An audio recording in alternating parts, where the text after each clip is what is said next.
I have always considered myself a person who lives a calm and measured life. My town was small and cozy, where everyone knew each other. But everything changed when the mysterious disappearances began. A young girl named Emma was the first to disappear. Everyone was in shock, and the city began to panic. The police started an investigation. It turns out that Emma disappeared on her way home from work. Her phone was found on the side of the road, with signs of a struggle next to it. This was the first hint that the disappearance was violent. When another girl disappeared a few days later, the situation became critical. People began to be afraid to leave their homes, and the streets became empty. The police increased patrols, but this did not bring results. It seemed that the maniac acted carefully and thoughtfully. The number of missing persons began to increase. 2 more young women disappeared, and a real panic gripped the city. The police were powerless, and people began to demand help from public services. My friend Sarah was also worried, and we decided to look for answers together. One day, a witness appeared. A woman who worked at a gas station saw a suspicious man who stopped near the place where one of the victims disappeared. He looked nervous and in a hurry. This gave the police their first real lead. Police began searching for a suspicious man based on a description from a witness. They discovered that he often appeared in certain areas of the city and began to check surveillance cameras. This helped them gather some additional evidence. On one of the surveillance cameras, the police found footage showing a suspicious man leading one of the victims to his car. It was an important find that confirmed his involvement in the disappearances. Thanks to surveillance cameras, the police were able to identify the suspect. It turned out that it was a local resident named John who worked in a car repair shop. He seemed like an ordinary man, but his past was mysterious. The police began to investigate John's past. It turned out that he had a criminal past and was involved in several suspicious cases, but he was never charged. This prompted the police to intensify their investigation. The police decided to detain John for questioning. They searched his house and found several items there that could be related to the missing girls. This included the personal belongings of the victims and other evidence that proved his involvement. During the interrogations, John confessed to abducting and killing the girls. He said that he acted out of hatred towards women because of his own failures in his personal life. His confessions were shocking, but they helped the police complete the investigation. John's trial was difficult and stressful. All residents of the city carefully followed the progress of the case. The judge and jury carefully listened to all the evidence and testimony, trying to ensure a fair verdict. John was found guilty of all crimes. He was sentenced to life imprisonment without parole. It was a great relief for all the residents of the city who finally felt justice. The city began to return to normal life after the terrible events. People felt safe again and began to restore trust in each other. Sarah and I also moved on with our lives, trying to put the horrors of the past behind us. Local organizations have created a support program for victims and their families. This included psychological support, counseling, and other resources to help people cope with trauma. Sarah and I also joined this initiative. Life went on, and we tried to find new hobbies and goals. We started spending more time together, doing sports and volunteering. It helped us recover and find a new meaning in life. We learned to appreciate every moment and be grateful for the support we received. Our experiences have made us stronger and wiser. We realized that it is important not only to live on, but also to help others in difficult times. We decided to start a new project that aimed to raise awareness about the importance of safety and psychological health. This included educational programs, workshops, and resources for survivors of abuse or other hardships.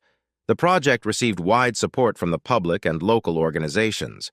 People actively participated in initiatives that helped improve the quality of life and ensure safety for all residents.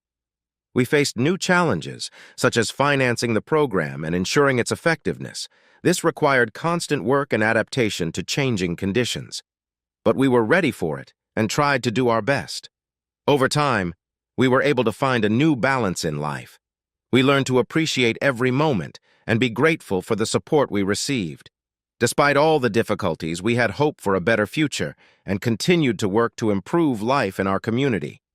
We began to feel that we could finally return to normal life. However, after a few months, young girls started disappearing again. The new cases were too similar to the previous ones. which gave us a terrible sense of déjà vu. Fear gripped the city again. The streets were empty, people were afraid to leave their homes. The police launched a new investigation, but this time things looked even more complicated. The first to disappear was a local college student named Laura. Police began investigating Laura's disappearance. Her disappearance happened after a party she attended with friends. They said they saw her talking to a man near the car. This became the first clue for the investigation. The police checked surveillance cameras in the area of the party and found footage of Laura getting into a car with an unknown man. They immediately started looking for more information about this car and the driver. The police found the owner of the car. It was a man named Mark who lived nearby. They began to follow him, trying to find any evidence of his involvement in the disappearances. One day, Mark made a mistake. He left his car unattended, and the police were able to search it. They found traces of Laura's blood and personal belongings in the trunk, which confirmed his involvement in the disappearance. The police decided to detain Mark. During the arrest, he resisted and tried to escape, but was quickly captured. During a search of his home, they found even more evidence that pointed to his involvement in several disappearances. During the interrogations, Mark did not immediately admit his guilt.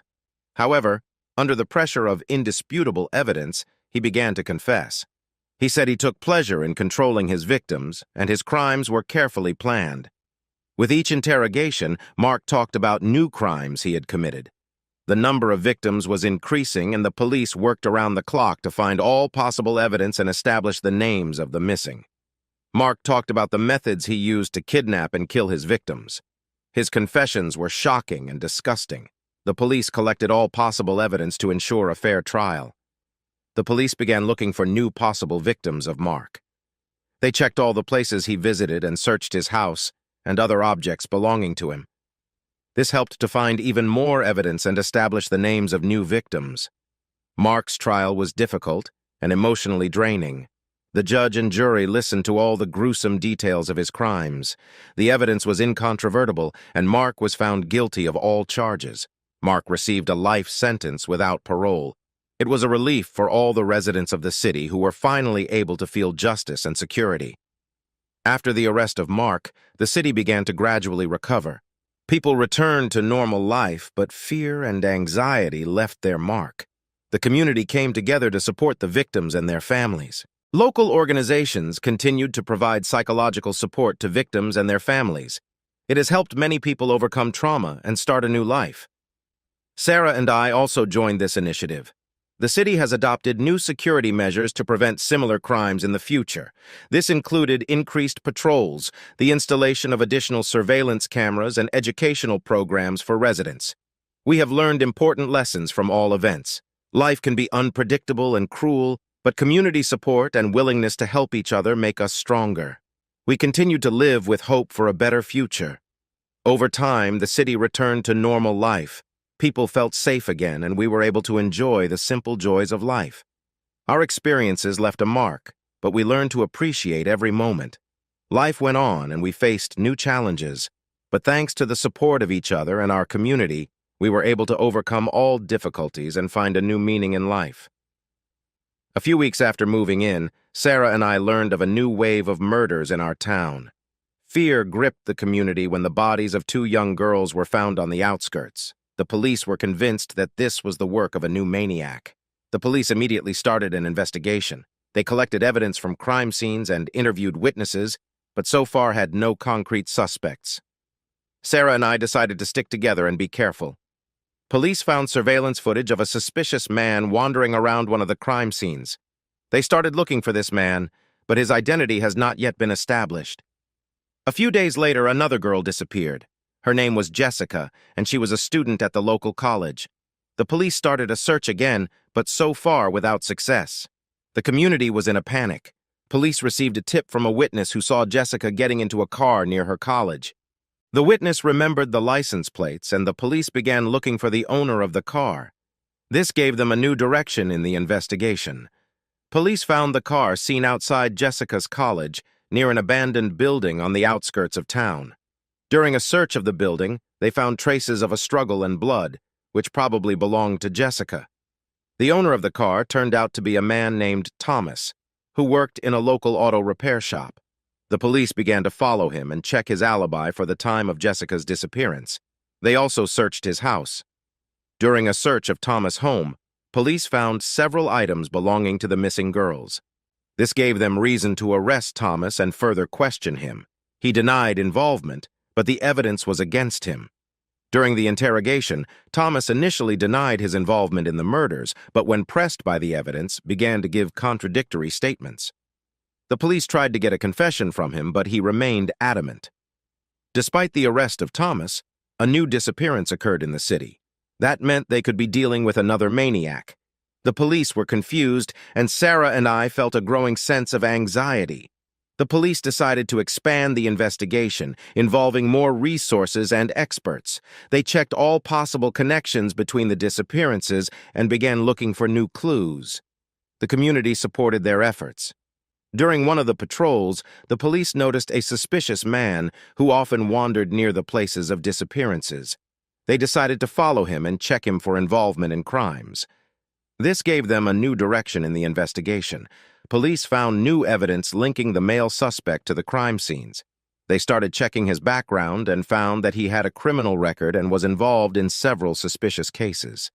The police continued to follow the suspect and finally decided to detain him for questioning. During the search of his house, they found even more evidence linking him to the disappearances and murders. During the interrogation, the suspect initially denied his involvement, but under the pressure of the evidence began to confess.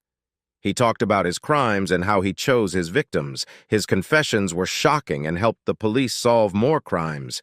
The suspect talked about the places where he hid the bodies of his victims. The police launched a search and found several more bodies in remote locations. This helped identify new victims and provide answers to their families. The trial of the new maniac was even more intense.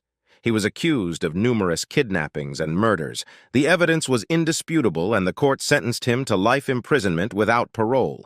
A month after the arrest of the new maniac, when the city began to recover, a young woman named Laura disappeared. She went for a run in the evening and never came back. The police are once again in the spotlight. The police immediately started an investigation. They checked all the dark places where Laura could have disappeared. Surveillance cameras didn't catch anything suspicious, and the only thing left were her sneakers near the old bridge. The police began questioning local residents. One witness recalled seeing a black van pull up at the bridge that night. This was the only clue they had, and the police decided to find this van. The search for the van lasted several days. The police found him abandoned on the outskirts of the city. Inside, they found traces of blood and some of Laura's personal belongings. This confirmed their suspicions that she had been kidnapped. Analyzing the evidence, the police realized that they were dealing with a new maniac.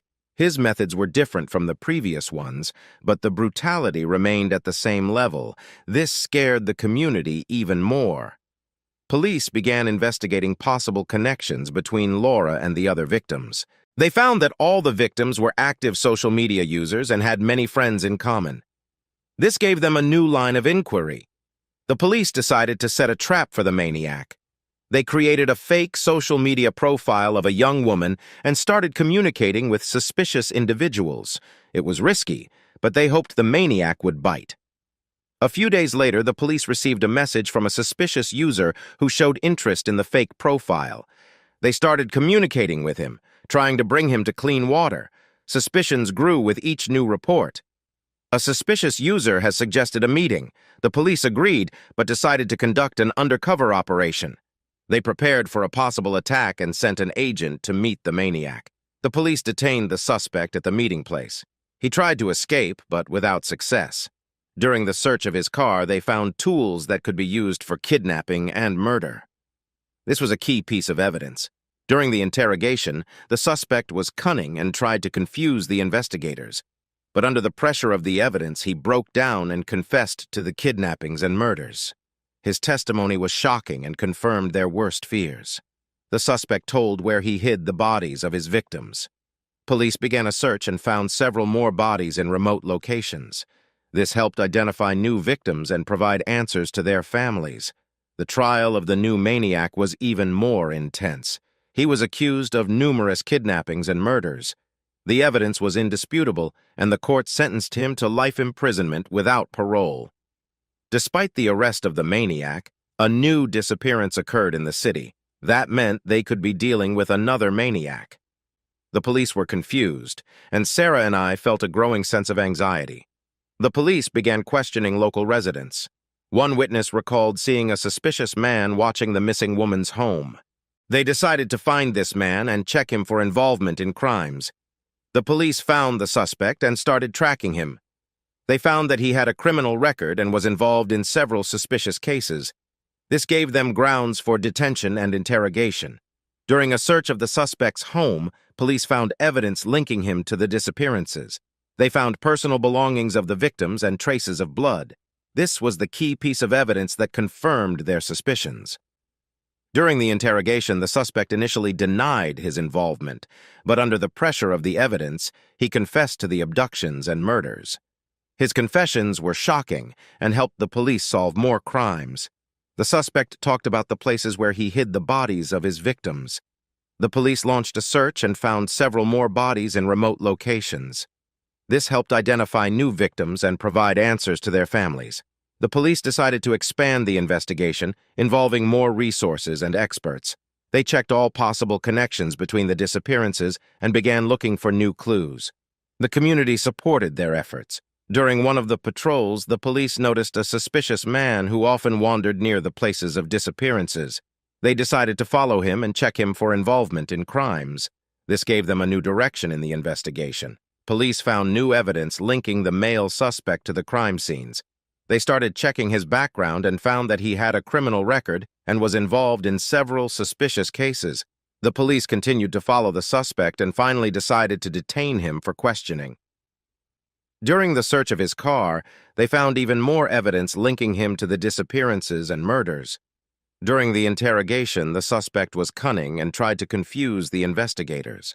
But under the pressure of the evidence, he broke down and confessed to the kidnappings and murders. His confessions were shocking, and he pointed to new places where he hid the bodies of his victims. The police went to the places indicated by the suspects and found several more bodies. Their number and the brutality of the murders shocked even experienced investigators. The families of the disappeared received long-awaited answers, but this brought them new pain. The police invited a profiler to create a psychological portrait of the maniac. The profiler found that the suspect had deep mental disorders and a violent past. This helped investigators understand the motives and methods of the criminal. During the investigation, the police discovered that the suspect had accomplices. They began to look for other persons who could be involved in the murders. This discovery added new complications to the investigation. Police continued their investigation, looking for new evidence and interviewing possible accomplices. They identified several suspicious contacts of the suspect that could be connected to other disappearances and murders. One day, the police received an anonymous letter containing details about the disappearance that had not yet been made public. The letter contained information that could only be known to the real killer or his accomplices. This gave a new direction of investigation. The police carefully analyzed the contents of the letter and found clues that pointed to another place where the bodies could have been hidden. They immediately went there and found several more victims, confirming the authenticity of the information in the letter. The investigators found out that one of the accomplices of the suspect is hiding in a nearby city. They organized a sting operation and, after a tense chase, finally arrested him. His interrogation turned out to be the key to uncovering new crimes. The accomplice talked about other crimes in which he participated. He pointed to the places where he had buried the bodies of his victims, and the police went there. Their findings were gruesome, but it helped solve even more disappearances. The trial of the new maniacs was even more intense. The testimony and evidence were indisputable, and the court handed down harsh sentences to the accused. They were sentenced to life imprisonment without the right to early release. After the arrest of the accomplices, the police discovered a connection between the new crimes and the old unsolved cases. They began to investigate these connections and discovered that some of these cases had the same methods and signatures as the new crimes. During the investigation of one of the old unsolved cases, the police discovered an unexpected twist. It turns out that one of the former detectives who worked on the case was suspected of withholding evidence. Police have launched an internal investigation to find out if the detective was involved in the crimes or was merely concealing evidence. This investigation caused great excitement in police circles and added new complications to the case. The investigation revealed that the detective was under pressure and forced to withhold evidence due to threats. He spoke about his suspicions about other people who might have been involved in the crimes. This gave the police new clues to investigate. The police started a new search based on the information received. They discovered several new places where the bodies of the victims could have been hidden. These findings confirmed the detective's suspicions and provided new evidence. After new searches, the police arrested several suspects who were connected to old and new crimes. Their interrogation revealed new details and helped solve even more crimes. All suspects were detained. Despite numerous arrests, disappearances began again in the city. This meant that one more maniac remained on the loose. The police started a new investigation and looked for connections between new crimes and old cases. The police started night patrols and surveillance of suspicious areas. They found several suspicious persons and began to follow them. On one occasion, they managed to stop a suspect during a kidnapping attempt. The suspect was arrested at the scene of the crime. Police found burglary tools and traces of blood in his car. This gave them grounds for further investigation and questioning of the suspect. The suspect confessed to several kidnappings and murders. His testimony was harrowing and confirmed that he was part of a large network of maniacs. The police began investigating this network and looking for others involved. After a long and intense investigation, the police arrested all those involved in the network of maniacs. They were accused of numerous crimes and received harsh sentences. The community was finally able to breathe a sigh of relief, but the scars from these events will remain forever. Will remain forever.